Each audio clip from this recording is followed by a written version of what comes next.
So now we've got an 08 WRX here. We're going to show you how to step-by-step install the synchronic blow-off valve on the car so that you know exactly what you need to do to take the parts out of the box and get it installed.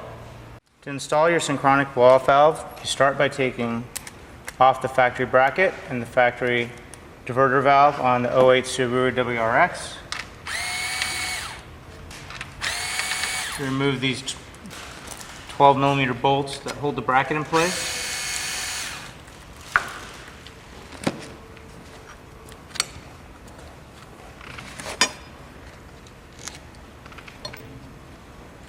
You move this hose out of the way for now, temporarily.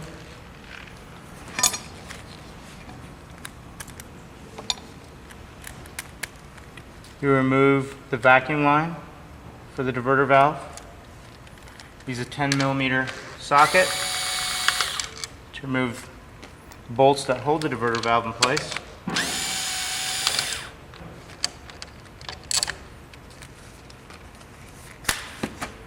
Now you've got the diverter valve out. You'll need a pair of pliers to remove the hose clamp.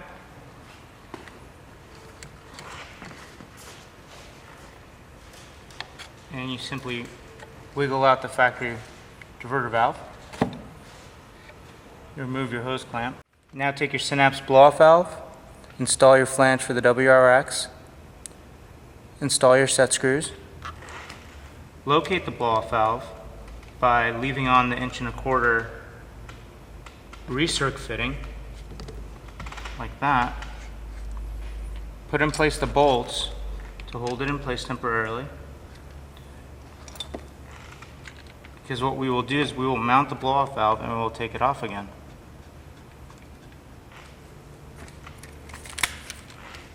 Tighten down the flange so we can properly locate the blow-off valve. And what you'll notice is the blow-off valve is really close to your brake master right there. And so what we want to do is just a couple little tricks for positioning. We want to rotate the blow-off valve, so leave the set screws a little bit loose so that you can rotate the blow-off valve. Rotate the blow-off valve, and then you take your recirc hose and you simply rotate it around to the position so that it keeps the blow-off valve in line. And then what we do is we take our Allen key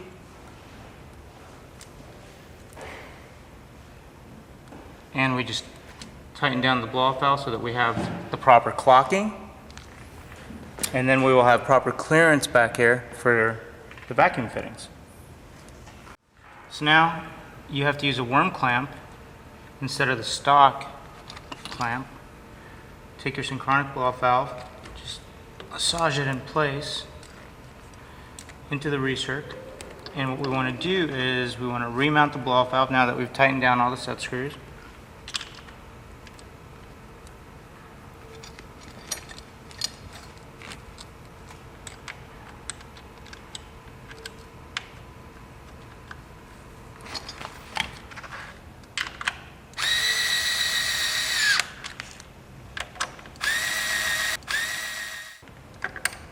Once you've got that tightened up, the next thing we have to work on is the vacuum hoses.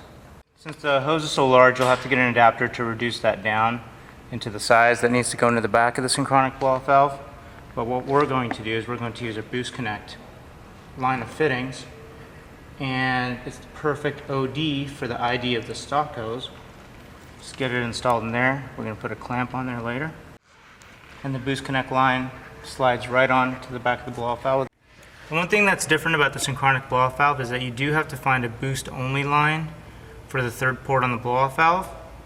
And just to show you where you get boost only on a WRX, or actually most factory turbo cars, what you do is you go find the internal wastegate, which is this canister right here, and then you just take the port that goes to the internal wastegate and you tee it off, and you take that line and put it to the side port of the blow-off valve. What you don't want to do is go after the boost control solenoid. So you want to go and tap the line that goes straight to the wastegate.